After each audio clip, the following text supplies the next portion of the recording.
Welcome to teaching रथ। जैसा कि हमने आपको कहा था, हम आपको एस्टेट की तैयारी करवाएंगे और खासकर मैथ्स की अगर मैं बात करूं तो आज मैं आपके लिए एक महा मैराथन लेके आया हूं मैथ्स के क्वेश्चनों की। जिन बच्चों का लेवल 1 है, लेवल 2 है या लेवल 3 है, तीनों लेवल में आपका मैथ्स के क्वेश्चन जरूर आते हैं और जो क्वेश्चंस आते हैं वो लगभग लगभग इस टाइप से आते हैं। तो आज मैं आपके लिए मैथ्स के क्वेश्चन लेके आया हूँ। काफी इंटरेस्टिंग क्वेश्चन है, इनमें पीवाईक्यू भी है मोस्टली। तो ये आपके काफी हेल्पफुल होंगे। अगर आप इस सीरीज को फॉलो करोगे तो ये आपके लिए बहुत बढ़िया मौका है स्टेट को क्वालिफाई करने का। एक एक करके आप क्वेश्चन खुद भी करेंगे और साथ के साथ यहाँ भी समझेंगे। मैं क्वेश्चन को ट्रिक के हिसाब से करवाऊंगा, लेंथी मेथड भी। यहाँ हमें क्वेश्चनों की उस पे पकड़ बना के चलना है, हमें रटना नहीं है कि ये क्वेश्चन ऐसे होना है, ये इस टाइप से नहीं सोचना। हमें क्या करना है, एक एक क्वेश्चन को अपने हिसाब से लेके कि ये टाइप इस टाइप से सोल्व होती है, उनको टाइप वाइज करना है। ऐसा नहीं कि एक क्वेश्चन तक ही आप लिमिट रह जाओ पर्टिकुलर। आप एक क्वेश्चन सीखो, उसके बदले में आप 5-10 क्वेश्चन अगर खुद से भी ट्राई करोगे या फिर वैसे वैसे क्वेश्चन आप अगर करने लग जाते हो तो समझ लो आपको मैथ आने लग गया है। तो मेरी जो आपसे सलाह रहेगी वो यही सलाह है कि आप किसी क्वेश्चन को देखो, उसको खुद से करने की कोशिश करो, फिर भी ना आए तो यहाँ हेल्प लो। आपको टाइप सीखनी है, अपने नॉलेज को इनहेंस करते हुए चलना है। तो फर्स्ट क्वेश्चन इसमें मैंने एसआईसीआई का डाला है, सिंपल इंटरेस्ट का क्वेश्चन है। क्वेश्चन क्या कह रहा है, at what simple interest rate, rate पूछी हुई है, rate percent per annum will a sum of money double in 8 years. वो कह रहा है कोई भी अमाउंट है, कोई भी पैसा है, वो अपने अपने आप का दुगुना हो जाता है, वो भी 8 साल में। तो वो रेट परसेंटेज क्या है, किस रेट से हो रहा है। मान लेते हैं प्रिंसिपल हमारे पास 100 रुपए है, वो अमाउंट कितना बन जाता है, दुगना बन जाता है। तो साफ साफ पता लग रहा है कि इंटरेस्ट लगा होगा, ऐसा ही लगा होगा 100 रुपए, तभी तो 100 + 100 मिलके 200 हुए होंगे। तो हम जानते हैं एसआई का जो फॉर्मूला होता है P into R into T divide by 100। SI हमारे पास 100 है, प्रिंसिपल हमारे पास 100 है, रेट हमें पता नहीं, और टाइम हमारे पास 8 ईयर्स है, और यहाँ हमारे पास नीचे 100 है। ये कैंसल आउट, यहाँ ये मल्टीप्लाई में, इधर आके डिवाइड में, तो 100/8 इक्वल टू आर। यहाँ अगर आप काटोगे तो 25/2 आपके पास 12.5 ईयर % आ जाएगी, रेट की परसेंट आ जाएगी, रेट आ जाएगा। तो ऑप्शन नंबर सेकंड इसका करेक्ट है। ये क्वेश्चन अगर आप वैसे चले जाओगे तो ये काफी मुश्किल है, लेकिन आप कोई भी डाटा खुद से मान लोगे तो क्वेश्चन ने कुछ भी टाइम नहीं लिया, 1-2 मिनट के अंदर भी नहीं, 1 ही मिनट के अंदर कहूंगा मैं, या फिर विद इन सेकंड हमने इसको सोल्व कर लिया। इस अप्रोच से आप अगर चीजों को लेके चलते हैं तो आपका टाइम भी बचेगा और आप ज्यादा क्वेश्चन भी ट्राई कर पाओगे। नेक्स्ट चलते हैं। वो कह रहा है a man sells 320 mangoes at the cost price of 400 mangoes, his gain percentage. एक मैन है, आदमी है, वो 320 मैंगो बेचता है, यानी कि 320 का जो एसपी है, सेल किए हैं उसने, वो इक्वल है किसके, कॉस्ट प्राइस ऑफ 400 मैंगोज। तो 400 मैंगोज के सीपी के इक्वल है। यहाँ से आप एसपी अपॉन सीपी की रेशियो काउंट कर सकते हैं। ये इधर 400 है, ये नीचे जाके डिवाइड में 320, 0 से 0 कैंसल आउट हो गई। ये 8 से 8×5 = 40 और 8×4 = 32 ऐसे। तो कोई चीज 4 में खरीदी है, 5 में बेच दी, एक का फायदा हो रहा है कितने पे, सीपी पे। सीपी हमारे पास 4 है और इंटू में 100, तो 25% का आपके पास फायदा हो रहा है, यानी कि ऑप्शन नंबर फोर्थ इसका करेक्ट हो जाएगा। काफी ये क्वेश्चन बहुत ज्यादा रिपीटेड क्वेश्चन है, बार बार ये क्वेश्चन आता है स्टेट में। तो मेरी आपसे सलाह रहेगी कि इस टाइप को भी आप अच्छे से कवर कर लिए और काफी इजी है। Next, the length and breadth of a square is increased by 30%, 20% respectively. The area of the rectangle so formed exceed the area of square। वो कह रहा है किसी अगर रेक्टेंगल की लेंथ की बात करें और ब्रेथ की बात करें, वो 30% और 20% से बढ़ रही है, तो बढ़ने के बाद जो वो रेक्टेंगल बन जाता है तो वो कितना ज्यादा है एरिया ऑफ स्क्वायर से। तो मान लिया 100 पहले एरिया ऑफ स्क्वायर था, तो कोई चीज अपने आप में 100 होती है, तो लेंथ उसकी 30 से बढ़ गई, यानी कि 100 से 130 हो गई, और ब्रेथ उसकी 20 से बढ़ गई, यानी कि 120 हो गई। तो क्या देख रहे हो आप लोग, ये 0 से 0 कैंसिल आउट, 0 से 0 कैंसिल आउट, और 2 0 से 2 0 कैंसिल आउट। 12 से इसकी मल्टीप्लाई करेंगे 13 की, 12 तिये 36, और 12 एकम 12 और 3 15, 156, यानी कि कोई चीज 100 थी तो वो 156 पे पहुंच गया, तो यानी कि एक 56% वो क्या हो गई है, इंक्रीज हो गई है। तो ये फर्स्ट इसका करेक्ट आंसर हो जाएगा। मेंसुरेशन से क्वेश्चन आते हैं, इसमें क्या किया उन्होंने, मेंसुरेशन और परसेंटेज का मिक्सअप आपको दे दिया है। इस टाइप के क्वेश्चन इस टाइप से होते हैं, तो आप चीजों पे पकड़ बनाते हुए चलेंगे। हम बात कम करेंगे और आज क्वेश्चन प्रैक्टिस ज्यादा करेंगे, क्योंकि स्ट्रेटजी मैंने आप लोगों के साथ डिस्कस कर ली थी किस टाइप से चीजें करनी है। आज मैं आपको क्वेश्चन का करने का तरीका और कैसे हम क्वेश्चन करते हैं उस टाइप से चीजें ले। एरिया ऑफ सर्कल ए, अगर एरिया ऑफ सर्कल ए दे रखा है, रेडियस उसकी आर है, कोई भी सर्कल है उसका एरिया ए दे रखा, रेडियस आर और सी उसकी सर्कमफ्रेंस, तो इनमें से क्या ट्रू होगा ये बताना है। तो हमें पता है एरिया ऑफ सर्कल का फॉर्मूला पाई आर स्क्वायर, जबकि सर्कमफ्रेंस ऑफ सर्कल हमारे पास 2 पाई आर होती है। यहाँ अगर ऑप्शन देखें, ऑप्शन में ए सी की मल्टीप्लाई या फिर डिवाइड इस टाइप से चीजें हैं, तो हम भी या तो डिवाइड कर लेते हैं ताकि दोनों चीजें कट सके। तो ए बाई सी कर दिया मैंने, तो पाई से पाई कैंसल, एक आर से एक R cancel, A by C equal to R by 2, हमारे पास यहाँ ऊपर आर बचा था नीचे 2 बचा था, इस टाइप से आई है। ऑप्शन अगर सेकंड करें तो सी बाय ए दे रखा, आर बाई 2 हमारा इसका उल्टा आया है, तो ये ऑप्शन तो है नहीं। यहाँ क्या है, 2a equal to R C, 2a equal to R C, आपके पास 2a equal to R C, option number first यहाँ करेक्ट हो जाएगा। बेसिक क्वेश्चन है, मेंसुरेशन से आपको दोनों फॉर्मूले याद हैं, तो आप उनमें ही मल्टीप्लाई डिवाइड या कुछ भी करके ऊपर नीचे ऐसे भी कर लेते, कोई फर्क नहीं पड़ना था, क्योंकि जो रिजल्ट है वो रिजल्ट ही रहते हैं। नेक्स्ट चलते हैं, what is the HCF of this, fraction का एचसीएफ पूछ रहा, काफी इजी टाइप है। जब भी वो एचसीएफ पूछे या फिर एलसीएम पूछे तो कैसे निकलता है फ्रैक्शन का, जो पूछा हुआ है वो हमेशा ऊपर वालों का निकलता है, जबकि उससे उल्टा नीचे वालों का। जैसे यहाँ एचसीएफ पूछा हुआ है तो ऊपर वालों का एचसीएफ, जबकि एलसीएम निकलेगा नीचे वालों का।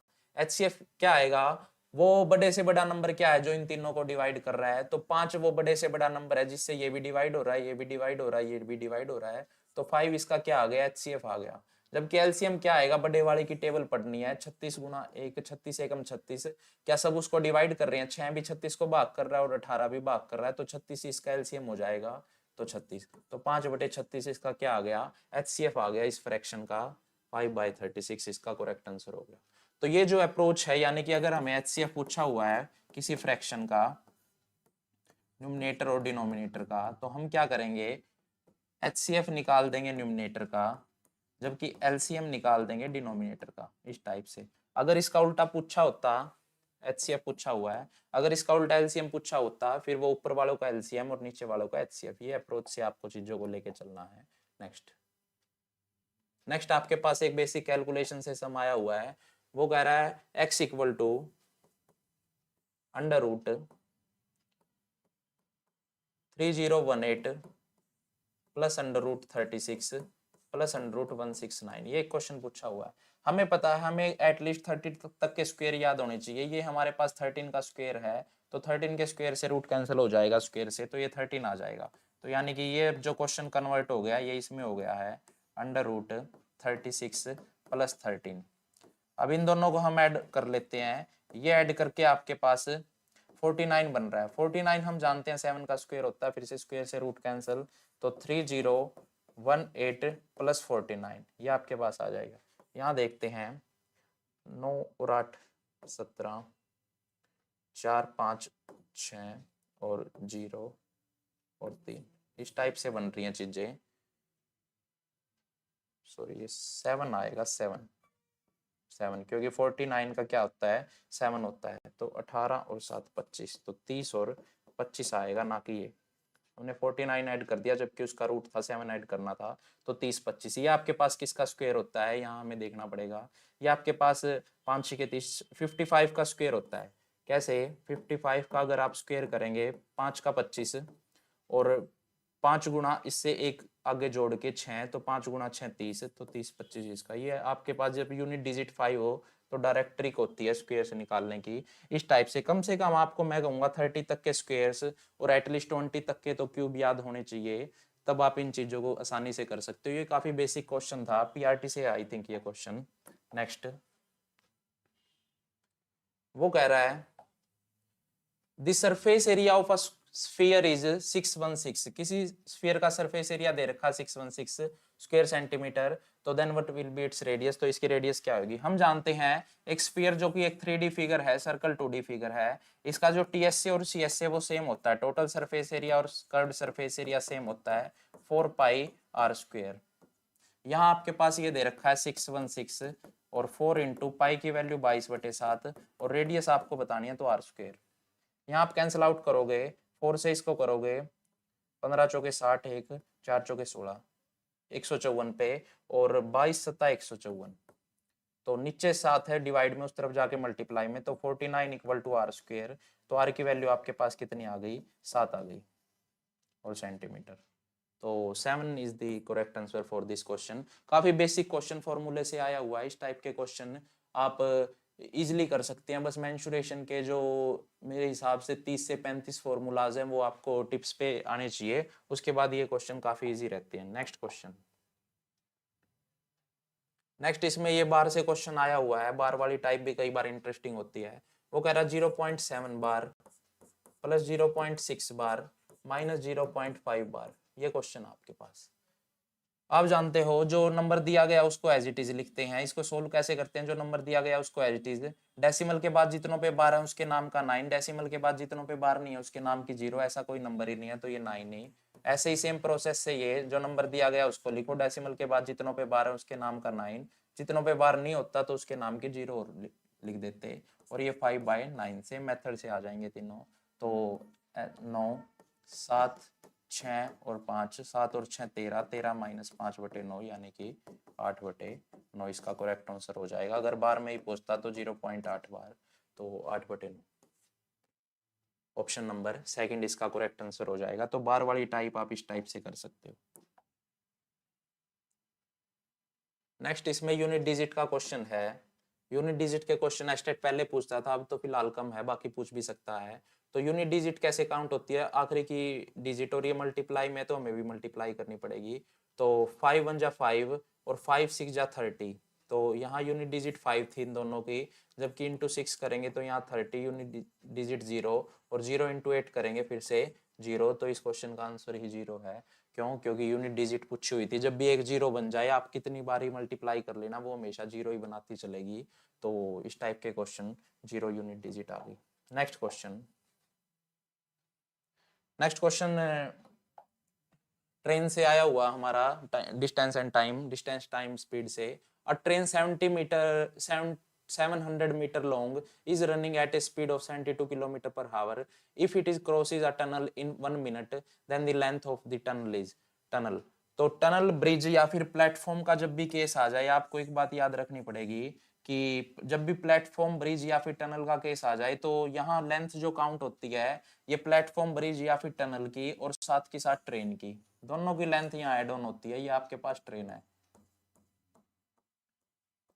ये, तो दोनों जब इसको कैसे पूरा क्रॉस करेगा, जब ये ट्रेन खुद की लेंथ के साथ साथ इसकी लेंथ को पूरी को क्रॉस कर देगी, तब वो क्रॉसिंग मानी जाती है किसी प्लेटफॉर्म, ब्रिज या फिर टनल की।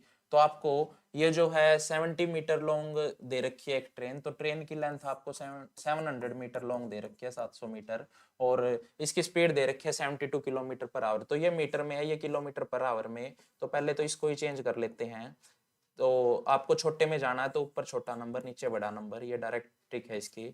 18 से ये 4 पे, तो 20, अब ये मीटर पर सेकंड में आ गई, 20 मीटर पर सेकंड, यानी कि एक सेकंड में ये 20 मीटर जाती है, 20 मीटर एक सेकंड में 20 मीटर। तो हमारे पास मिनट का डाटा है, मिनट में कर लेते हैं क्योंकि मिनट में पूछा हुआ है। तो एक मिनट में 60 सेकंड, तो ये आ जाएगा 60 से मल्टीप्लाई करेंगे जब, एक मिनट आ जाएगा 20 इंटू 60, यानी कि 6 दूनी 12, 1200 मीटर आपके पास क्या आ जाएगी, टोटल जो लेंथ है वो आ जाएगी, क्रॉसिंग की लेंथ आ जाएगी। और क्रॉसिंग कैसे है, जब टनल प्लस और ट्रेन है, तो ये आपके पास 1200 मीटर आ गई। वो किसकी पूछ रहा है, लास्ट में टनल की पूछ रहा है, क्योंकि ट्रेन की तो उसने दे ही दी। तो 1200 अगर टोटल है और ट्रेन की 700 है, तो प्लेटफॉर्म की लेंथ या फिर टनल की लेंथ आपके पास कितनी आ गई, 1200 माइनस 700 यानी कि 500 आ गई। काफी अच्छा क्वेश्चन आया हुआ था आपका इससे। तो इस टाइप के क्वेश्चन में आप ऐसे कर सकते हैं, 1 सेकंड में अगर वो 20 मीटर डिस्टेंस कवर कर रही है तो एक मिनट में वो 1200, और हमें पता था इसकी लेंथ जो है 700 दे रखी है, तो माइनस करके इस टाइप से। बढ़िया क्वेश्चन था। नेक्स्ट चलते हैं। नेक्स्ट आपके पास क्वेश्चन आया हुआ है सिंप्लीफिकेशन से। क्वेश्चन क्या कह रहा है,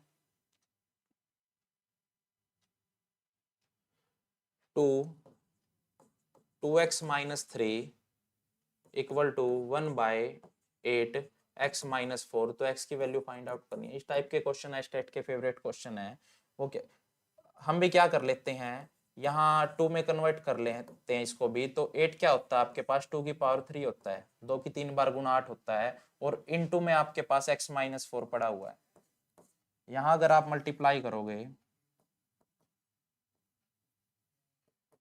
1/2 की पावर 3x और माइनस का 12,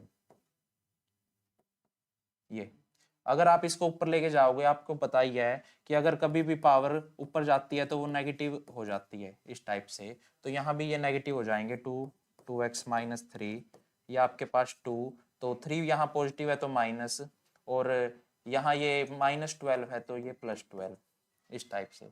अब क्या आ गई, अब आपके बेस सेम आ गई, बेस सेम है इक्वल टू में, तो पावर्स भी क्या हो गई, इक्वल टू हो गई। ये पावर्स को इक्वल टू रख देते हैं, 2x minus 3 equal to minus 3x plus 12। यहाँ ये माइनस का इस तरफ जाके प्लस का, तो 2x plus 3x equal to 12, ये माइनस का उस तरफ जाके प्लस का, तो प्लस 3। 5x इक्वल टू 15, तो x आपके पास 3 आ जाएगा। सिंप्लीफिकेशन का इजी क्वेश्चन था, तो यहाँ आपको एक्सपोनेंट एंड पावर की नॉलेज होनी चाहिए, तो इस टाइप से आप चीजें कर सकते हैं। नेक्स्ट क्वेश्चन चलते हैं। नेक्स्ट क्वेश्चन आपका बेसिक नंबर सिस्टम से कह सकते हैं, बस आपसे थोड़ा सा दिमाग की कैलकुलेशन करवा के आपको प्लस माइनस पूछ रहा है। ए स्टार बी कोई ऑपरेशन दे रखा है, और वो कैसे काम करता है, वो दोनों नंबरों को जोड़ देता है और दोनों की मल्टीप्लाई करके प्लस कर देता है फिर से। तो हमारे पास जो एक्सप्रेशन है वो क्या है, 8 स्टार 7 माइनस 5 स्टार 6, ये है। तो हम भी क्या करेंगे, सेम ऑपरेशन लगा देंगे, दोनों नंबरों को जोड़ के और फिर दोनों नंबरों की मल्टीप्लाई करके फिर जोड़ देंगे। तो 8 प्लस 7 प्लस 8 इंटू 7, इस टाइप से। यहाँ भी 5 6 में लगाएंगे, तो 5 प्लस 6 और प्लस करके दोनों नंबरों की मल्टीप्लाई, इस टाइप से। बोर्ड मास का अगर आप रूल लगाओगे तो पहले मल्टीप्लाई सोल्व होएगी, तो ये आपके पास हो जाएगा 56, और ये आपके पास हो जाएगा 8 और 7 15, माइनस यहाँ भी 6 और 5 11, और ये आपके पास हो जाएगा 6 5 30। यहाँ पे इनकी मल्टीप्लाई करोगे, 15 6 90, 0 9 कैरी, 15 पंजे 75 75 और 9 आपके पास 84 840, माइनस 41, इस टाइप से। इसी की वैल्यू पूछी हुई थी, 6 पंजे 30 और 11, ये आपके, सॉरी यहाँ प्लस है, मल्टीप्लाई नहीं है, प्लस है। 6 और 5 11, 5 6 और 1 7, 71 माइनस 41, यानी कि ये आपके पास आ गया 30 इस क्वेश्चन का करेक्ट आंसर हो जाएगा, ये रहा। तो बेसिक आपका क्वेश्चन था, वो एक कोई भी ना कोई ऑपरेशन दे रखा था, ऑपरेशन में वो कुछ भी दे सकता, उसकी मर्जी है, क्या पता वो a प्लस बी करके और उसका स्क्वायर कह देता, हो सकता है वो a माइनस बी करके और इनटू में a कह देता, तो वो सब उसकी मर्जी, ऑपरेशन वो कोई भी डाल सकता। आपको सिर्फ बेसिक कैलकुलेशन आनी चाहिए और अपने नंबर इस ऑपरेशन के अकॉर्डिंग रखने आने चाहिए, वहां से चीजें आपकी सोल्व हो सकती हैं।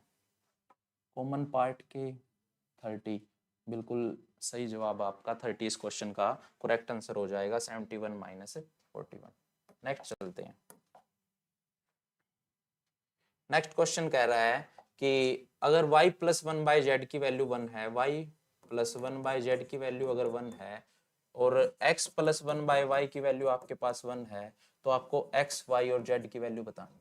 अगर आप डायरेक्ट देखें तो एक दो स्टेप से ऐसा कोई स्टेप नजर नहीं आ रहा कि एक दो स्टेप से ये question direct X Y Z में चला जाए या फिर डायरेक्ट मल्टीप्लाई कर दें, स्क्वायर करके ऐड कर दें, उनसे नहीं हो रहा। अगर आपको डायरेक्ट अप्रोच नहीं दिख रही तो आप कौन सा मेथड अपनाओगे, जब भी वेरिएबल आ जाए तो आप ट्राई करना कि आप कुछ ना कुछ पुट करके चीजों को सोचो। तो ये जो टाइप है वो पुट करने वाली टाइप है। यहाँ हम कोई ऐसा नंबर सोचते हैं जो इन कंडीशनों को सेटिस्फाई करता है।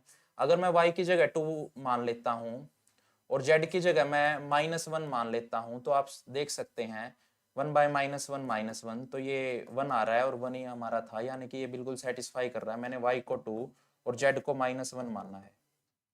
यहाँ देख लेते हैं, y जो इधर रखा था वही मानना पड़ेगा 2। अब 2 में x की जगह ऐसा क्या रखें 1 आ जाए, तो हाफ में अगर हाफ ही ऐड करूंगा तभी 1 आएगा, तो x की जगह 1/2। ये क्या है, ये मैंने खुद से सोचा है। अगर मैं डायरेक्ट इनकी इधर मल्टीप्लाई कर देता या इसको इधर कहीं करके पुट कर देता तो लेंथ ही था, ये वाला सीधा सीधा बनता, नजर ही नहीं आ रहा था। तो हमने ये पुटिंग का माना और फिर जाके चीजों को आसान किया। x की वैल्यू 1/2, y की वैल्यू आपके पास 2 और z की वैल्यू आपके पास -1। यहाँ कैंसिल करेंगे 2 से 2 और ये आपके पास -1 इस क्वेश्चन का करेक्ट आंसर हो जाएगा ये। तो ये जो अप्रोच है वहां एग्जाम में आपको इस अप्रोच से भी चलना पड़ेगा कि जब भी कहीं वेरिएबल आ जाते हैं तो क्या पता वो पुट करके भी सोल्व हो रहा हो, क्योंकि ऐसे क्वेश्चन एक बार देखने में इतने अटपटे लगेंगे कि डायरेक्ट कोई रिजल्ट तो लग नहीं रहा, तो फिर करें क्या, कोई स्क्वायर वक्वेयर नहीं है या कोई डायरेक्ट सब्स्टिट्यूशन नहीं है, तो फिर आप पुट वाली टाइप की तरफ जा सकते हैं। नेक्स्ट क्वेश्चन आपके पास नंबर सिस्टम से क्या कह रहा है, इफ 1/5 ऑफ का मतलब multiply 3/4 of 1/3 of the number, किसी भी नंबर का इज इक्वल टू 24 है, तो 20% उस नंबर का बताओ। पहले नंबर ही निकाल लेते हैं, 3 ने 3 को मार दिया, यहाँ 5 के 20 और डिवाइड में उस तरफ जाके मल्टीप्लाई में, तो x इक्वल टू 24 इंटू 20, तो x आपके पास 24 दूनी 48, 480 हो गया।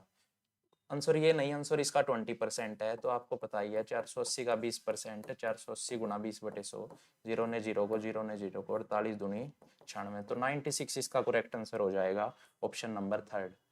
तो इजी क्वेश्चन ही कहेंगे, ये क्वेश्चन नॉर्मली आपकी बस मैथ चेक करवा रहा था और कुछ नहीं, इसमें ज्यादा एफर्ट लगाने थे।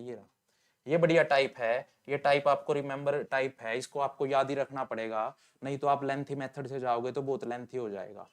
If a number is in the form of 8 की 10 इंटू 9 की 7 इंटू 7 की 8, अगर कोई नंबर इस फॉर्म में है, ये इस टाइप से दिया गया है, तो then the number of prime factor of the given number, तो गिवन नंबर के प्राइम फैक्टर हमें फाइंड आउट करने हैं, कितने प्राइम फैक्टर बनेंगे गिवन नंबर के। तो ये जो है प्राइम फैक्टर की टाइप है और एक नंबर दिया गया है, पहले तो प्राइम फैक्टर है तो इन सबको प्राइम की फॉर्म में करो कन्वर्ट। प्राइम आपके पास क्या होते हैं, a number greater than 1 which has only 2 factor, दो एक से बड़े ऐसे नंबर जिनके सिर्फ 2 ही फैक्टर होते हैं, 2 3 5 7 11 13 17, ये आपके पास क्या है 13 17 19 23, ये सब प्राइम नंबर हैं, तो इनको भी प्राइम की कन्वर्ट में, तो 8 हमें पता है 2 की 3 लिख सकते हैं और उस ऊपर 10 है, 9 को हम 3 की 3 लिख सकते हैं और ऊपर 7 है, और जबकि 7 एक खुद ही प्राइम है, तो ये एज इट इज। यहाँ अगर ब्रैकेट्स में पावर मल्टीप्लाई हो जाती है, एक्सपोनेंट का लॉ है, तो ये 30, ये आपके पास 27 और ये आपके पास 7 की 8, 3 की ये 2 आएगा क्योंकि 3 की 2 9 बनेगा, तो ये 14 बनेगा 14, और ये आपके पास 7 की 8। अब ये भी प्राइम है और ये भी प्राइम है और ये भी प्राइम है, तो प्राइम फैक्टर अगर टोटल पूछ रहा है हम क्या करेंगे, नंबर ऑफ प्राइम फैक्टर है, तो ये टाइप क्या है, अब ये जो पावर आई हुई है प्राइम नंबर बनने के बाद जो उनकी पावर आई हुई है उनको हमें ऐड करना है, तो वो नंबर ऑफ प्राइम फैक्टर निकल आते हैं ये। तो 30, ये 14 और 8 22, तो 22 और 30 52 आपके पास इस क्वेश्चन का करेक्ट आंसर हो गया 52। ये जो टाइप है ये आपके पास क्या, एक नंबर इस फॉर्म में दिया गया है, उसके आपको नंबर ऑफ प्राइम फैक्टर निकालने हैं, पहले उन नंबर को देखो कि वो प्राइम की फॉर्म में है या नहीं, अगर नंबर प्राइम की फॉर्म में नहीं है तो उनको बनाओ, और बनाने के बाद जो उनकी पावर्स हैं उनको आप क्या कर दो, ऐड ऑन कर दो। तो ये इस टाइप से क्वेश्चन है, प्रीवियस ही है, स्टेट ने ये पूछा हुआ है, ऐसा नहीं मैं खुद से लेके आया हूँ, पूछा हुआ क्वेश्चन ही है आपके पास। Next, the smallest perfect square number divisible by this, तो सबसे छोटा परफेक्ट स्क्वायर नंबर कौन सा है जो इससे इन तीनों से भाग होता है, 12 से भी, 15 से भी और 18 से भी। परफेक्ट स्क्वायर नंबर कौन से होते हैं जो किसी ना किसी का स्क्वायर बनते हैं, जैसे मैं 5 का स्क्वायर लिख रहा हूँ 25, तो ये 25 एक परफेक्ट स्क्वायर नंबर है, ये किसी ना किसी का स्क्वायर बन रहा है। अगर मैं 20 का स्क्वायर लिख रहा हूँ 400, तो ये भी एक क्या है, परफेक्ट स्क्वायर है, किसी ना किसी का स्क्वायर बन रहा है। तो ये चेक कर लेते हैं पहले, तो ये सारे स्क्वायर बन रहे हैं, सारे स्क्वायर बन रहे हैं, कोई सीधा सीधा तो कैंसिल नहीं हो रहा, ये सारे के सारे स्क्वायर्स हैं, ये आपके पास 30 का है, ये आपके पास 40 का है, ये आपके पास 50 का है और ये आपके पास 20 का है, स्क्वायर तो है। अब वो smallest perfect square divisible by this, इनसे भाग भी होना चाहिए। तो अगर आप कोई नंबर 12 से भाग होएगा, उसकी प्रॉपर्टी क्या है, डिविजिबिलिटी रूल क्या है, वो नंबर 3 से भी और वो नंबर 4 से भी भाग होना चाहिए। अब 4 से भाग होने का हमें रूल पता है कि लास्ट के 2 डिजिट 0 होनी चाहिए। और 3 से रूल क्या कहता है कि जो डिजिट का सम है वो आपके पास 3 से डिवाइड होना चाहिए। तो यहाँ डिजिट का सम 4 + 0 + 0, तो 4 ही आ रहा है, तो ये तो 3 से डिवाइड नहीं होता। 9 ये 3 से डिवाइड हो रहा है। डिजिट का सम 5 और 2 7, ये भी 3 से डिवाइड नहीं हो रहा। और 6 और 1 7, ये भी 3 से डिवाइड नहीं हो रहा। तो डायरेक्ट आप 3 के रूल से ही सारे ऑप्शन क्या हो रहे हैं, कैंसिल आउट हो रहे हैं, सिर्फ एक ही ऑप्शन रह रहा है। तो 12 से कोई नंबर भाग होएगा जब वो 3 और 4 से। 4 का रूल आपको पता ही है, लास्ट में 2 डिजिट, और 3 का रूल आपको पता ही है कि डिजिट का सम होना चाहिए। ऐसे ही 5 का 3 और 5 के करते तो वो सब, लेकिन यहाँ इसी से बात बन गई। तो पहले तो ये चेक करो कि सारे स्क्वायर हैं या नहीं, परफेक्ट स्क्वायर हैं या नहीं, और फिर ये डिविजिबिलिटी रूल तक पहुंचो। ऐसे नहीं आप डायरेक्ट इनका एलसीएम वेलसीएम लेके और लॉन्ग प्रोसेस से चीजों को कर रहे हैं, वो आपको लेंथी अप्रोच से चलना पड़ेगा। यहाँ एस्टेट हमें क्लियर करना है, लेकिन साथ के साथ स्मार्ट वर्क से क्लियर करना है। ऐसा नहीं आप मैथ पे स्टार्टिंग में जंप कर गए और मैथ पे ही आपने 2 घंटे लगा दिए, वो फिर आपका क्लियर नहीं होना। हमें साथ के साथ क्वेश्चन भी ठीक करने हैं, उनको अप्रोच से देखना भी है, टाइप भी संभालनी है, सारी चीजें साथ के साथ करनी है। नेक्स्ट चलते हैं। नेक्स्ट आपके पास एक रिजल्ट बेस्ड क्वेश्चन है। रिजल्ट वो क्वेश्चन क्या कह रहा है, 11 का स्क्वायर + 12 का स्क्वायर, 13 का स्क्वायर, सो ऑन 20 का स्क्वायर। वैसे तो अगर किसी को स्क्वायर्स याद हैं, जैसे 11 का 121, 12 का आपके पास 144, 169, इस टाइप से 20 तक के 400, तो वो इन सबको सम करके और ये प्रोसेस कर सकता है। लेकिन वो भी थोड़ी सी लेंथी अप्रोच होगी, या फिर किसी को स्क्वायर याद नहीं होंगे। लेकिन एक फॉर्मूला है 1 square + 2 square + 3 square + so on + n square. अगर ये आपके पास लगातार नेचुरल नंबर्स का स्क्वायर का सम पूछ ले, तो यहाँ आप n × n+1 2n + 1 / 6, ये डायरेक्ट फॉर्मूला आप लगा सकते हो। ये आपका डायरेक्ट स्क्वायर का सम दे देगा। जैसे मैं एक छोटे नंबर पे लगा के दिखाता हूँ, 1 + 1 का स्क्वायर + 2 का स्क्वायर। तो यहाँ हम क्या करेंगे, 2 2 + 1 3 और 2n, यानी कि n हमारा 2 है, तो 2n 4 + 1 5 और नीचे जो है वो 6, तो 6 से 6 कैंसिल, 5 आपके पास आंसर। जबकि आप इनका डायरेक्ट मैनुअली करेंगे तब भी आपके पास 5 ही आ रहा है। तो आप देख सकते हैं इस टाइप से ये फॉर्मूला काम करता है। तो ये फॉर्मूला लेकिन ये है कि 1 से काम करेगा, आपका 1 से n स्क्वायर तक के नंबर होने चाहिए। यहाँ 11 से हैं, तो मैं क्या करूँगा, 1 square 2 square 3 square so on 11 square 12 square so on 20 square, इस टाइप की सिचुएशन है। मैं पहले तो यहाँ से यहाँ तक के निकाल लूंगा 1 से 20, उसमें से क्या माइनस कर दूंगा, 1 से 10 तक के माइनस कर दूंगा, 1 से 10 तक के स्क्वायर माइनस कर दूंगा, तो यही निकल आएंगे हमारे पास। मैं पूरे के पूरे यहाँ से 20 तक के निकाल लूंगा, उसमें से 1 से 10 तक का माइनस कर दूंगा, तो यही निकल आएंगे। जैसे 20 तक के लिए फॉर्मूले में अगर रखूँ n की जगह 20, 20 + 1 21 और 2n, 20 × 240 और 141 और डिवाइड बाय 6, ये आपका 1 से 20 निकल आए। माइनस कर देता हूँ 1 से 10, 10 10 + 1 11 और 10 × 2 20 और 1 21 और डिवाइड बाय 6, ये लगा दिया। यहाँ कैलकुलेशन सोल्व कर लेते हैं। जैसे ये 3 से कर लेते हैं, 3 दूनी 6, 3 × 7 21 और 2 से ये चला गया आपके पास 10, तो 70 × 41। यहाँ 3 से 3 दूनी 6 और 3 × 7 21 और 2 से ये 5 पे, तो 11 × 5 55 × 7। यहाँ आप इनकी मल्टीप्लाई कर लो, तो 7 × 7 7 × 4 28 माइनस 7 × 5 35 3 और 7 × 5 35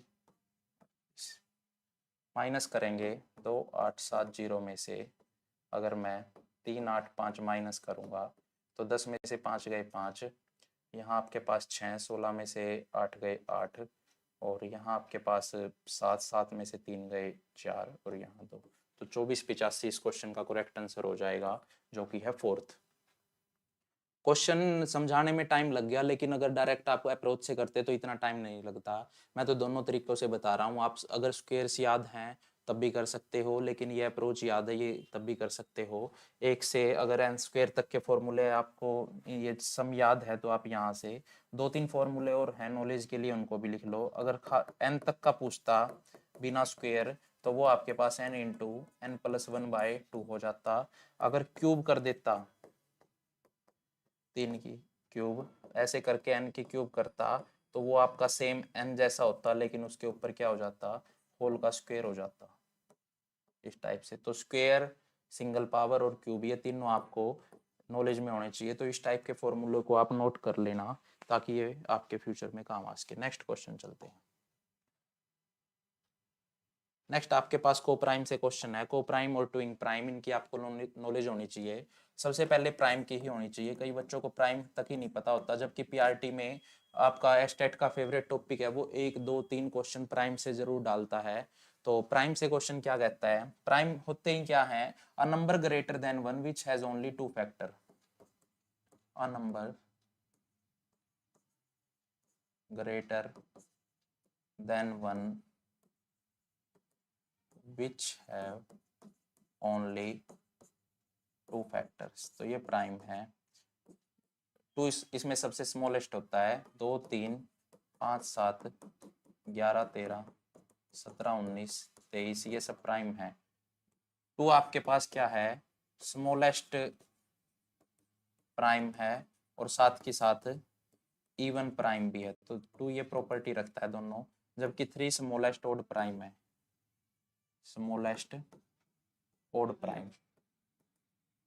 ये तो प्राइम की नॉलेज होगी। इसमें प्राइम में आप एक रिजल्ट, 2 रिजल्ट भी याद रख सकते हो। 1 से 100 तक के बीच में जो आपके प्राइम होते हैं वो 25 होते हैं, जबकि 1 से 50 तक के बीच में आपके पास 15 और 50 से 100 तक के बीच में आपके पास 10, तो टोटल मिलके 1 से 100 तक के बीच में आपके पास 25 ऐसे हो जाते हैं। कई बार रिजल्ट आ जाता है कि 50 से 80 तक के प्राइम नंबर से उनका सम निकालो, इस टाइप से क्वेश्चन वो पूछ सकता है। तो आपको प्राइम नंबर्स की नॉलेज बढ़िया होनी चाहिए। ये अगर 100 से 200 की बात करें, इसके बीच में आपके 21 प्राइम नंबर होते हैं। तो इस टाइप के कुछ रिजल्ट हैं, ये आप डायरेक्ट याद कर सकते हो। प्राइम नंबर ही नहीं पता तो उसकी ये डेफिनेशन और ये उसके कुछ 1 2 रिजल्ट, ये स्मॉलेस्ट ओड इवन, और ये भी अच्छा रिजल्ट है। नेक्स्ट आपको इसी में को प्राइम,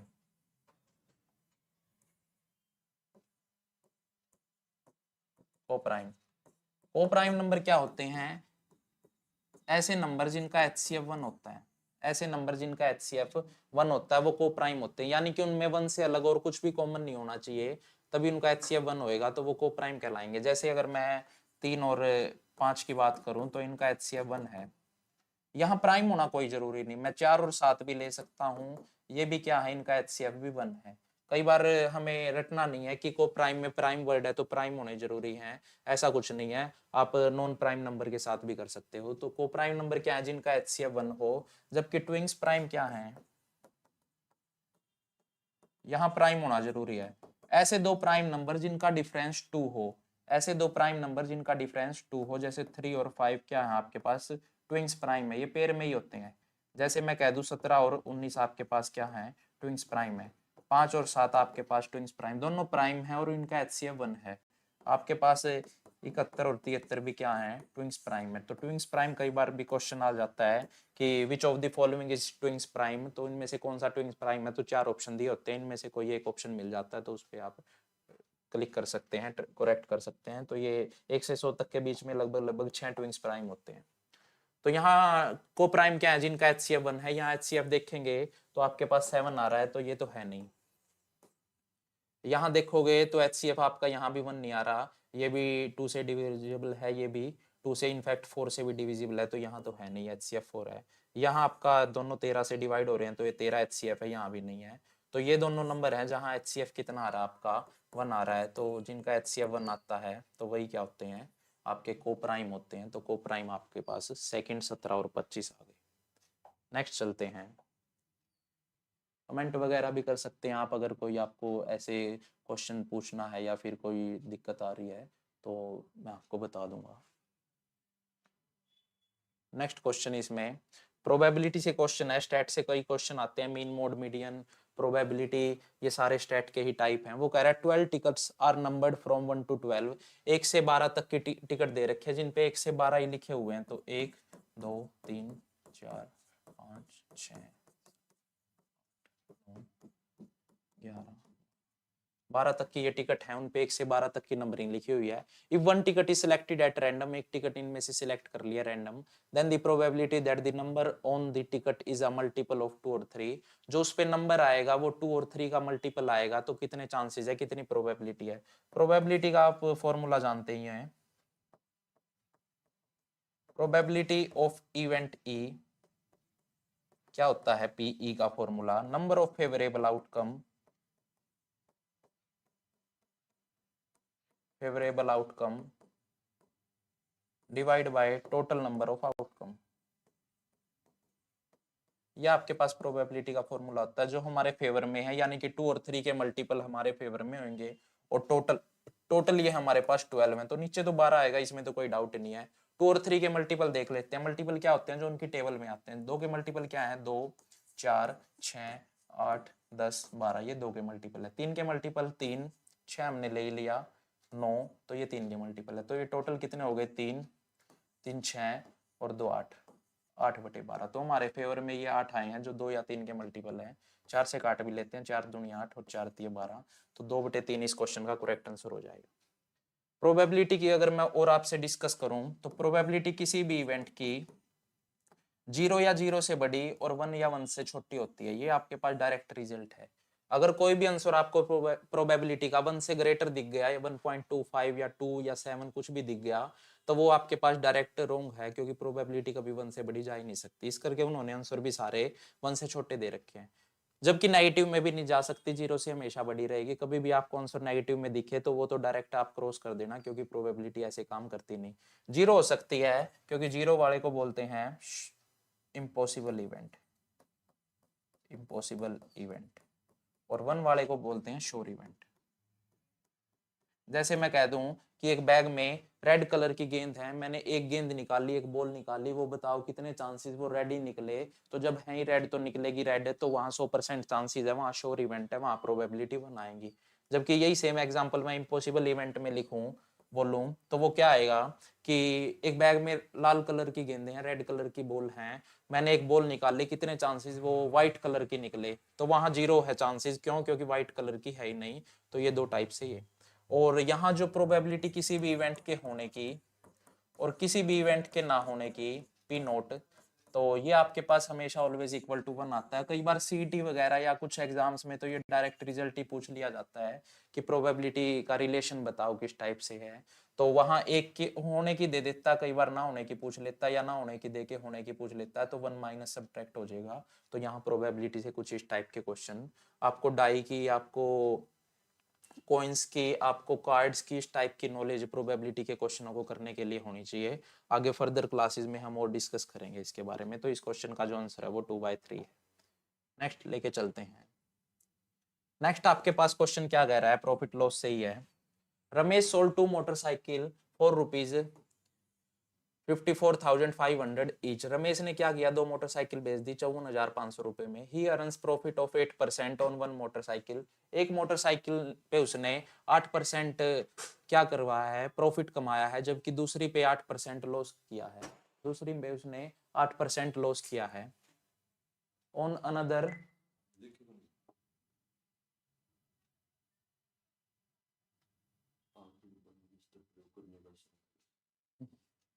कोई नहीं। तो ये आपके पास क्या है, ही अर्न्स प्रॉफिट, उसने एक पे तो 8% प्रॉफिट कमाया, जबकि दूसरे पे उसने 8% लॉस कमाया। वो कह रहा है रमेश ने 2 मोटरसाइकिल बेच दी, 54,500 रुपए में एक बेची है, यानी कि दोनों बेची हैं इतने इतने पैसों में, सेम अमाउंट है सोल्ड की। तो वो एक पे प्रॉफिट आया है, एक पे लॉस आया है, तो बताना नेट उसको प्रॉफिट हुआ या लॉस। पहली बात तो अगर सेम प्रॉफिट सेम लॉस हो तो हमेशा लॉस ही होता है। अगर ऐसा क्वेश्चन है जिसमें एसपी क्या है, आपका बेचने का प्राइस सेम है और एक अमाउंट पे लॉस हुआ, एक अमाउंट पे प्रॉफिट हुआ है, इस टाइप से है, और वो प्रॉफिट और लॉस सेम है, तो आप डायरेक्ट एक फॉर्मूला याद कर सकते हो। जो आपकी लॉस परसेंटेज आएगी वो आपके पास x² by 100 आती है। x यहाँ क्या है, जितना प्रॉफिट या जितना लॉस हुआ है, यानी कि 8, तो 8 का स्क्वायर बाय 100, तो ये आपके पास 64/100, तो हम कर सकते हैं 0.64, ये आपके पास क्या हुआ है, लॉस हुआ है, तो प्रॉफिट नहीं, यहाँ लॉस हुआ है, तो ये इस क्वेश्चन का करेक्ट आंसर हो जाएगा। ये कौन सी टाइप है, जब आपका सेलिंग प्राइस सेम हो और जो प्रॉफिट और लॉस की जो परसेंटेज है वो भी दी हुई हो, वो भी सेम है, तो आप डायरेक्ट कर सकते हैं, नहीं तो लेंथी अप्रोच है, वो आप समझ ही गए होगे। तो ये थोड़ा सा बढ़िया ट्रिकी क्वेश्चन कह सकते हैं, और इस अप्रोच से करोगे तो बढ़िया रहेगा। Next, each interior angle of a regular polygon is 150। जो रेगुलर पॉलीगन का हर एक इंटीरियर एंगल है, रेगुलर पॉलीगन क्या होता है, जिसकी सारी साइडें इक्वल होती हैं, जैसे आपके पास स्क्वायर है, एक रेगुलर पॉलीगन है। इक्विलेटरल ट्रायंगल भी एक रेगुलर पॉलीगन है। आपके पास पेंटागन, जिसकी सारी साइड इक्वल हो, सारे एंगल इक्वल हो, वो भी एक रेगुलर पॉलीगन है। तो ये रेगुलर पॉलीगन तो ये होता है। उसका जो इंटीरियर एंगल है वो भी ईच, वो 150 डिग्री दे रखा है। हमें एक रिजल्ट पता होना चाहिए, each interior angle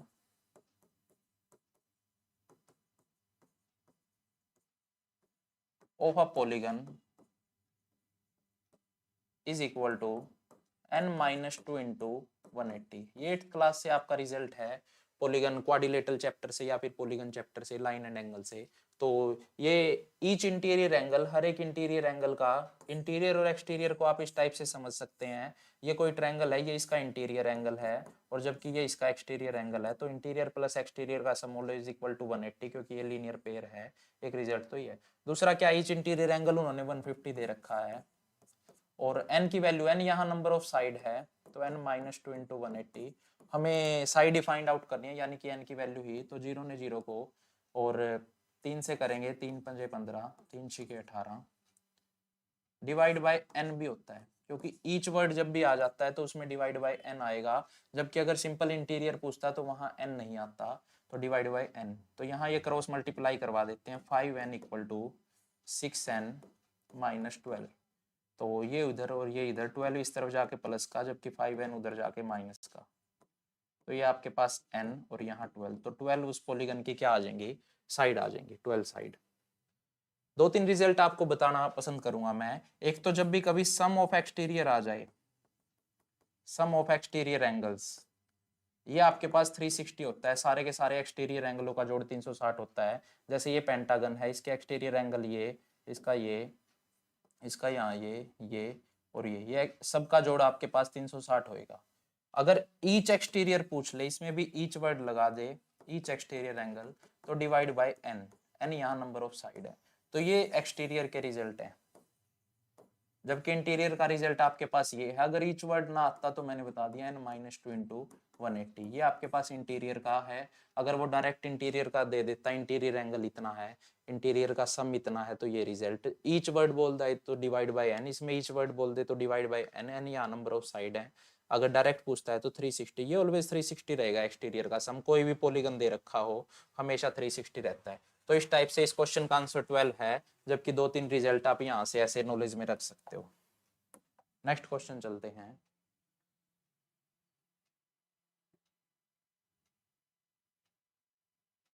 next question आपके पास एक इनकम्प्लीट टाइम एंड वर्क से क्वेश्चन है, काफी अच्छा क्वेश्चन है। एक incomplete a particular task in 25 days, एक किसी काम को 25 दिन में कर सकता है, तो ए की जो एफिशिएंसी है वो 25 है। B can finish a task in 15 days, B उसी काम को 15 दिनों में कर सकता है। A and B together work for 5 days, A और बी ने 5 दिन तक काम किया, 5 दिन तक, and A leaves the task, A काम छोड़ के चला गया। How many days will B take to complete the remaining task, B कितने दिन लेगा बचे हुए काम को करने के लिए। पहले टोटल काम ही निकाल लेते हैं, टोटल काम हमेशा इनका एलसीएम होता है। एलसीएम कैसे निकलता है, आप बड़े वाले की टेबल पढ़ना शुरू करो, 25 एकम 25, इसको भाग नहीं कर रहा, 25 दूनी 50, अब भी नहीं कर रहा, 25 तिये 75, अब 15 75 को भाग कर रहा है, तो 75 क्या आ जाएगा, एलसीएम आ जाएगा, डायरेक्ट एलसीएम। नहीं तो फिर वो आप बच्चों वाले अप्रोच से करना। 25 से ये कितने पे डिवाइड हो रहा है, एक दिन का काम क्या है, 3 है, जबकि बी आपका एक दिन में कितना काम करता है, 5 करता है, क्योंकि ये इससे 5 से डिवाइड हो रहा है। ये तो आपका टोटल वर्क होता है, जो यहाँ एलसीएम लेके आता है, ये आपका टोटल वर्क है, टोटल वर्क। जबकि ये आपकी वन डे एफिशिएंसी आ गई, एक एक दिन में। ए जैसे किसी काम को 25 दिन में करता है, टोटल काम 75 है, तो वो एक दिन में 3 काम करता होगा। बी ऐसे ही 15 दिन में किसी काम को करता है, टोटल काम 75 है, तो जरूर वो एक दिन में 5 काम करता होगा। तो ये वन डे एफिशिएंसी आ जाती है, वन डे। तो उन्होंने दोनों ने मिलके 5 दिन तक काम किया। दोनों एक दिन में कितना करते हैं? 5 और 3 8 काम करते हैं। तो 5 दिन में उन्होंने 40 काम खत्म कर दिया होगा, जबकि टोटल काम कितना है? 75।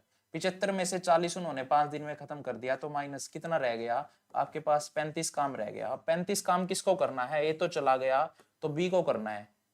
बी एक दिन में 5 काम करता है, तो 35 काम करने में आपके 7 दिन लेगा, 7 डेज। काफी इजी टाइप है, इस अप्रोच से करोगे आप ऐसे ऐसे खूब सारे क्वेश्चन कर सकते हो। अगर डायरेक्ट आ जाता है भी दोनों मिलके उस काम को कितने दिन में करेंगे, जो भी काफी इजी टाइप बनती है, तो 75 दोनों एक दिन में मिलके 8 काम करते हैं, तो 75/8 दोनों मिलके आ जाता। लेकिन ये क्वेश्चन में दोनों ने मिलके 5 दिन तक काम किया है, तो 5 दिन में वो एक दिन में अगर 8 करते हैं तो 5 दिन में 40 काम कर लेंगे, जबकि काम बच जाएगा 35। 35 को बी को करना है, बी एक दिन में 5 कर रहा है, तो 35 काम करने में 7 दिन लेगा। काफी बढ़िया अप्रोच से, इस अप्रोच से क्वेश्चन करेंगे तो चांसेस है कि बहुत कम टाइम में और हम ज्यादा से ज्यादा क्वेश्चन कर पाएंगे। नेक्स्ट चलते हैं। Average of 13 result is 65। जो एवरेज का क्वेश्चन आया हुआ है, एवरेज आपको पता होना चाहिए, मीन बोल लें या एवरेज बोल लें, क्या होती है? Sum of observation divide by number of observation. जितनी ऑब्जर्वेशन दी गई है उन सब का सम डिवाइड बाय जितनी वो है उतनी, और ये आपके पास एवरेज का फॉर्मूला बनता है। तो इस टाइप से अब वो कह रहा है 13 रिजल्ट्स का जो एवरेज है वो 65 है, यानी कि एवरेज 65 है, रिजल्ट वो कितने हैं? 13 है। तो ये अगर हमें सम निकालना पड़ गया तो दोनों की मल्टीप्लाई करनी पड़ेगी। तो सम आपके पास कितना आ जाएगा? 65 इंटू 13 आ जाएगा। यहाँ आप कर सकते हैं 13 पंजे 65, 5 और 13 छिके 78, 78 और 5 65, 78 और 6 84, 845 आपके पास इन दोनों की multiply. Next, if the average of first 7 result is 62, फिर से 7 रिजल्ट की जो एवरेज है वो 62 है, तो यहाँ फिर से हम वही मल्टीप्लाई, क्योंकि इस फॉर्मूले से आप समझ ही गए होंगे, सम निकल रहा है यहाँ भी, तो सम मल्टीप्लाई से ही निकलता है। 7 दूनी 14 और 6 से 42 और 1 43, तो 3 4 3। वो कह रहा है the average of last 7 result 67, जो आखिरी के 7 रह गए उनकी 67 है, यहाँ भी 7 की और वो 67 है। तो यहाँ सम कितना आ रहा है?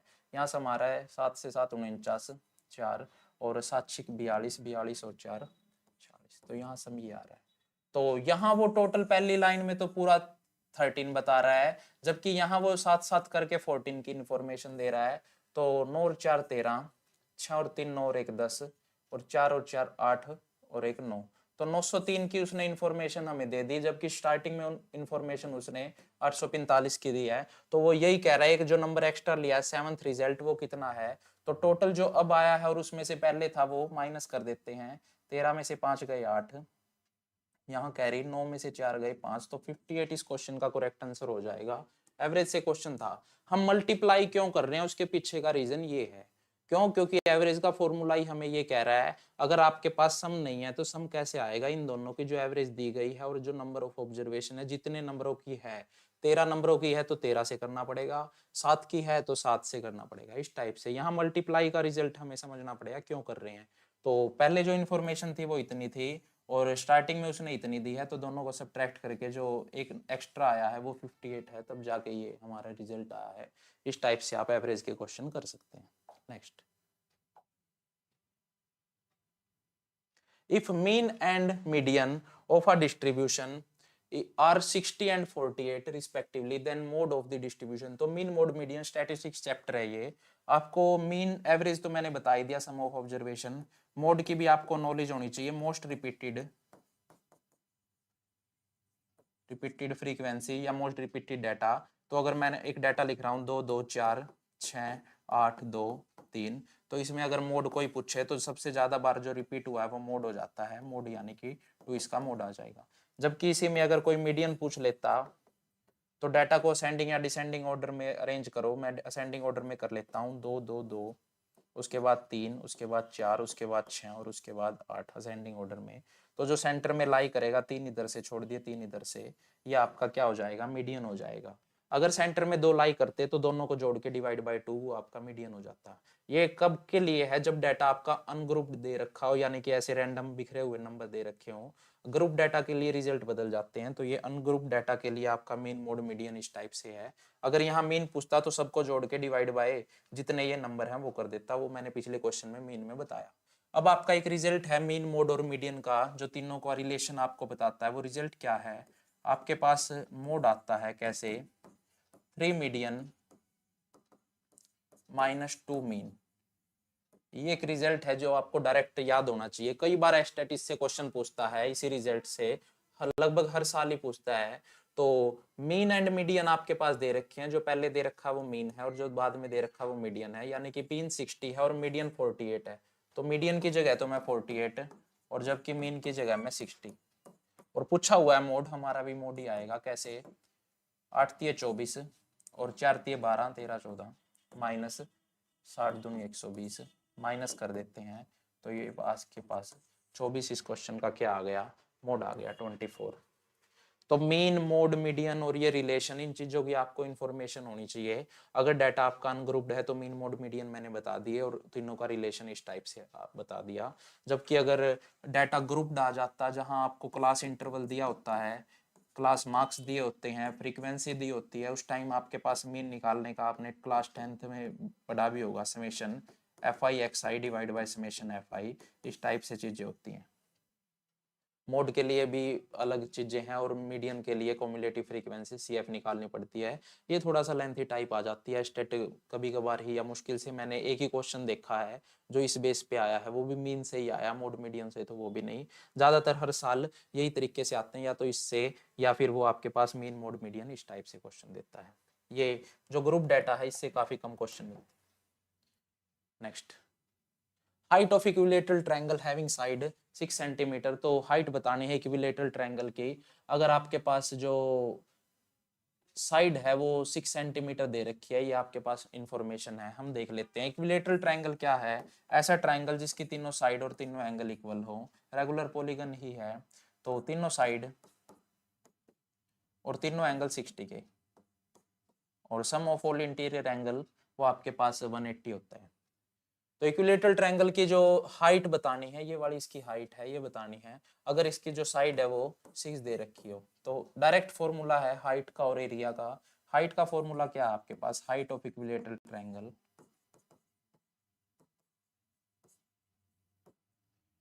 क्या है? √3/2 इंटू साइड। जबकि आपके पास एरिया का क्या फॉर्मूला है? Area of equilateral triangle,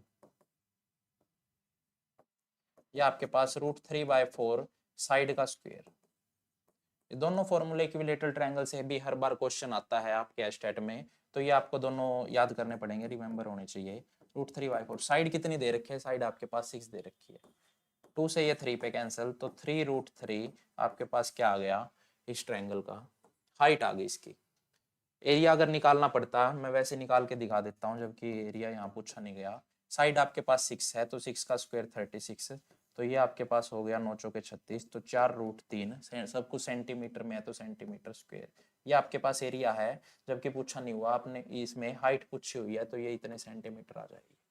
height और एरिया आपको दोनों की नॉलेज होनी चाहिए, और इक्विलेटरल ट्रायंगल होता क्या है उसकी नॉलेज होनी चाहिए। जिसकी 2 साइड इक्वल होती हैं वो आपके पास आइसोसेलेस, जबकि जिसकी एक भी साइड इक्वल नहीं होती वो आपके पास scalene.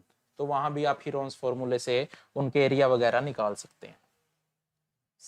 Next, how many words can be formed from the letter of the word engineer. Engineer से आपके पास कितने बन सकते हैं वो आपके पूछ रहा है। आपको इंजीनियर से आप कितने अलग अलग टाइप के वर्ड बना सकते हैं वो आपसे पूछ रहा है।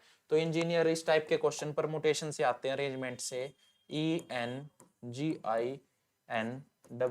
ये आपके पास इंजीनियर की स्पेलिंग है। तो इसके आपके अलग अलग टाइप से कितने वर्ड बन सकते हैं वो पूछ रहा है। तो ये जो टाइप है इसमें आप पहले तो ये लेटर ही काउंट करेंगे कितने हैं।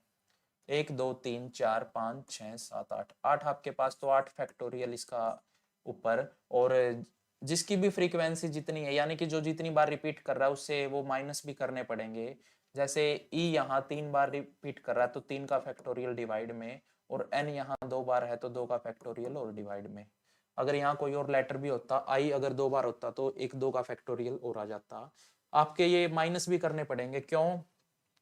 क्योंकि अगर मैं कोई भी वर्ड लूं GAGAN गगन, तो उसमें अगर मैं इन दोनों को चेंज भी कर दूं तब भी जो नया वर्ड है वो सेम ही आ जाता है। तो वर्ड तो नया बना नहीं, लेकिन मैंने चेंजिंग तो की है, लेकिन नया वर्ड नहीं बना, तो ये केस मेरे को माइनस करना पड़ेगा। वो माइनस आपके इस फॉर्म में ऐसे होते हैं, फैक्टोरियल फॉर्म में। तो फैक्टोरियल कैसे ओपन होता है? n factorial n into n minus one n minus two, इस टाइप से सो ऑन 3 2 1 1 तक जाके खुलता है। और कहीं भी आप फैक्टोरियल को रोक के फैक्टोरियल लगा सकते हैं, जैसे 8 फैक्टोरियल 8 7 6 5 4 3 3 तक मैं रोक देता हूँ, क्योंकि नीचे 3 फैक्टोरियल है, डायरेक्ट कैंसिल हो जाएगा। 2 फैक्टोरियल 2 गुना 1, तो ये 3 फैक्टोरियल से 3 फैक्टोरियल, 2 से आप इसको काट लो, 2 से ये 4 पे, तो हमारे पास जो नंबर आए हैं वो आए हैं 4 गुना 7 6 5 4। ये आपके पास 5 चौके 20 और 6 दूनी 12 120, तो ये आ गया, और 7 चौके 28 आपके पास ये आ गया। तो यहाँ कर लेते हैं 12 8 96 6 और 9 आपके पास कैरी, 12 दूनी 24 24 और 9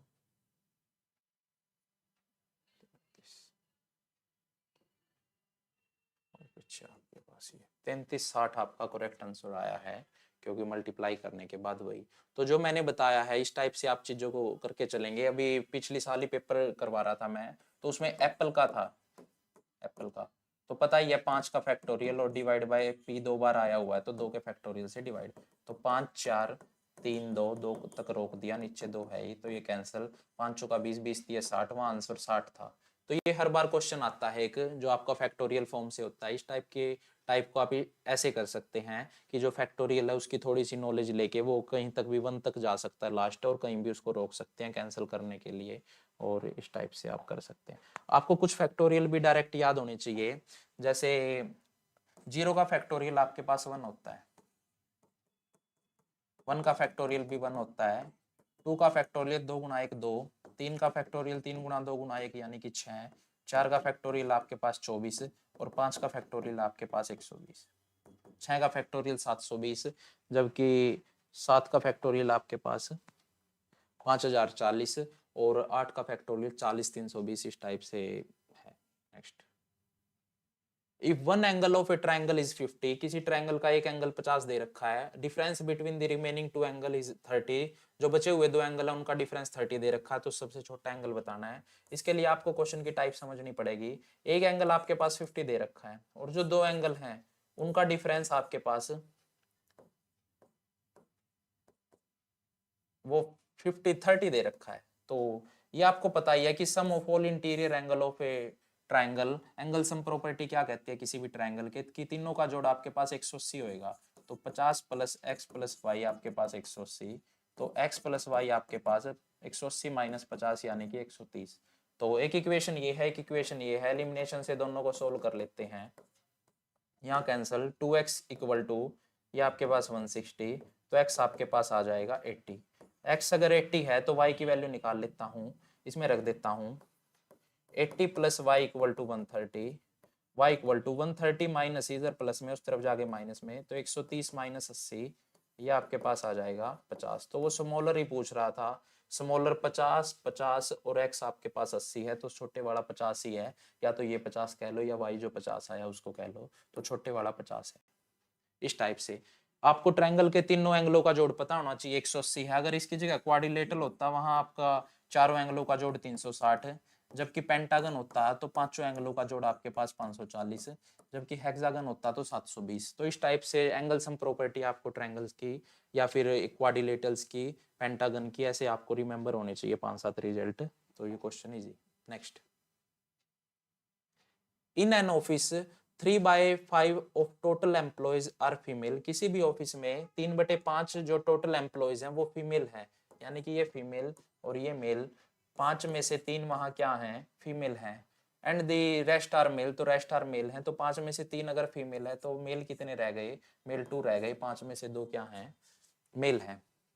if 2/9 part of female, female का 2/9 and 1/4 part of males, males का 1/4 एब्सेंट है। आपके पास इतने एब्सेंट है तो हम कैंसिल आउट कर लेते हैं। 3 से ये 3 पे, और 2/5 दिए 15 प्लस 2 से 2 पे तो 1/10। ये आपके पास क्या है, एब्सेंट है, तो टोटल एम्प्लॉयज एब्सेंट बताने हैं, तो टोटल एम्प्लॉयज हैं तो दोनों को प्लस करना ही पड़ेगा। तो यहाँ आपके पास 15 और 10 का एलसीएम फिर से 15 दूनी 30, 30 ही आ जाएगा क्योंकि 30 को भाग कर रहा है। ये 15 से ये 2 पे 2 दूनी 4, और 10 से ये 3 पे 3 एकम 3, तो 7/30 क्या है आपके एब्सेंट हैं। 30 में से 7 क्या है एब्सेंट हैं, तो 7/30 इस क्वेश्चन का करेक्ट आंसर हो जाएगा। इस टाइप से आप चीज़ों को कर सकते हैं। काफ़ी इजी क्वेश्चन था, आपको फीमेल और मेल की इंफॉर्मेशन देके और टोटल एम्प्लॉयज पूछ रहा था। नेक्स्ट, ये जो सीरीज ये तीनों पार्ट के लिए कहूंगा मैं, क्योंकि मैंने इसमें मिक्स क्वेश्चन डाले हुए हैं। आपका मेंस्ट्रुएशन भी आया हुआ है आपका, साथ के साथ ये जो चैप्टर है जो पीछे गया था आपका टाइम वर्क वगैरह के चैप्टर भी हैं, आपका एंगल वगैरह के चैप्टर भी हैं आपके पास परमुटेशन भी है, सब टाइप के क्वेश्चन मैंने इसमें डाले हुए हैं। तो ये पीआरटी और टीजीटी की तो मैं खास सीरीज कहूंगा। पीआरटी के लिए तो बहुत ही बेस्ट है क्योंकि ये मोस्टली प्रीवियस ईयर ही मैंने डाले हैं, और जो टीजीटी के लिए वहां भी ये हेल्पफुल रहेंगे क्योंकि पिछली बार जो एस्टेट का टीजीटी आया था वो इन्हीं क्वेश्चनों पे बेस्ड आया था। पीजीटी में जो आपका 10 मार्क्स का आता है उनमें इस टाइप के क्वेश्चन कभी कभी देखने को मिल जाते हैं, तो ये उसके लिए हेल्पफुल है। पीआरटी के लिए तो ये बहुत ज्यादा हेल्पफुल रहेंगे। अगर कोई आप में से पीआरटी को देख रहा है तो इन क्वेश्चनों को बार बार रिपीट पे देखना, क्योंकि इस टाइप के क्वेश्चन ही आते हैं और इसी टाइप के ज्यादा आते हैं। आगे भी हम कोशिश करेंगे कि और क्वेश्चन लेके।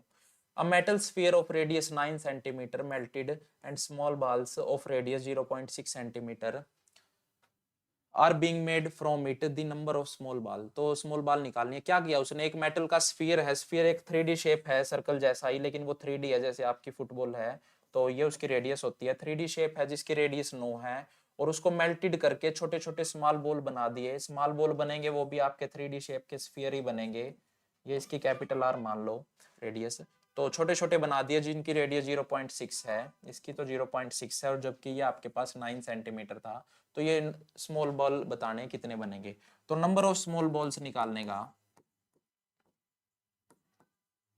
क्या मेथड बनेगा। जो आपका इसका वॉल्यूम है, वॉल्यूम यहाँ काउंट होएगा क्योंकि किसी भी चीज को मेल्ट करते हैं तो उसका वॉल्यूम काउंट होता है उसमें। तो वॉल्यूम ऑफ बिगर स्फीयर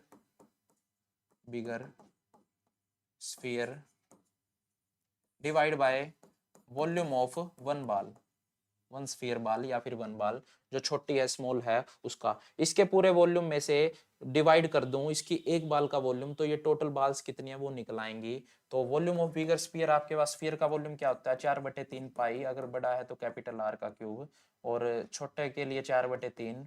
इसकी रेडियस को हमने स्मॉल आर मानना है तो स्मॉल आर का क्यूब। ये आपके पास स्फीयर का वॉल्यूम है, जबकि टीएससी और सीएससी स्फीयर का आपके पास 4 पाई आर स्क्वायर होता है। तो 4/3 ने 4/3 को मार दिया, पाई ने पाई को, तो capital R divide by small are.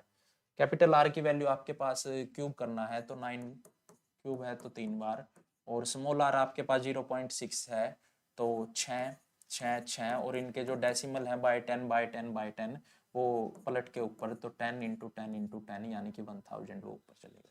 यहाँ कैंसिल आउट कर लेते हैं 3 से, 3 तिया 9, 3 दूनी 6, 9 2 3 2, और ये 2 × 2 × 2 4 दूनी 8, 8 से ये डायरेक्ट 125 पे, तो 3 तिये 27, 9 तिये 27 × 125 ये आपको करना है। तो अगर आप 27 × 125 करेंगे, आई थिंक 3375 आएगा, फिर भी करके देख लेते हैं। 35 5 3 12 से 84 87, 2 से करेंगे 5 दूनी 10 और 12 दूनी 24 और 1 25, तो 5 7 8 और 5 13, 3 3375 ही आया है। तो यही बनेगा क्योंकि ऐसे ही होता है। नंबर ऑफ स्मॉल बॉल्स का आपके पास डायरेक्ट फॉर्मूला बन गया। फॉर्मूला क्या है, ये तो लॉजिक है। अगर एक की कितनी काउंटिंग निकालनी है तो आपको जितना टोटल था और उसको 1 से वॉल्यूम से डिवाइड करना पड़ेगा, तो वो काउंटिंग निकल आती है, नंबर से निकल आते हैं। तो इस टाइप का क्वेश्चन आप कर सकते हो। यहाँ ये जरूरी है, ऐसा नहीं आप पाई की वैल्यू रखो फिर कैंसिल आउट करो, आपको पता है कि डायरेक्ट ये कैंसिल आउट होनी है तो कैंसिल आउट कर दो। कई बच्चे अगर कैलकुलेशन में इसको इधर करने लगे, इसको इधर, पहले इसका वॉल्यूम निकाल लेंगे, फिर इसका निकाल लेंगे, फिर डिवाइड करेंगे, वो लेंथी प्रोसेस है। यहाँ पे ये देखो दोनों के वॉल्यूम को डिवाइड ही करना है, वॉल्यूम दोनों के सेम है, तो क्यों ना चीजें कैंसिल आउट करके वो डायरेक्ट अप्रोच पकड़े हम, तो इस टाइप से। Next, sum of the HCF and LCM of two number is 504। तो HCF और LCM का सम दे रखा है, HCF प्लस LCM का जो सम दे रखा है वो आपके पास 504 दे रखा है, and LCM is 55 times HCF। एक ये रिजल्ट दे रखा है, जो LCM है वो 55 गुना है किसका, HCF का। इफ वन नंबर इज 99, एक नंबर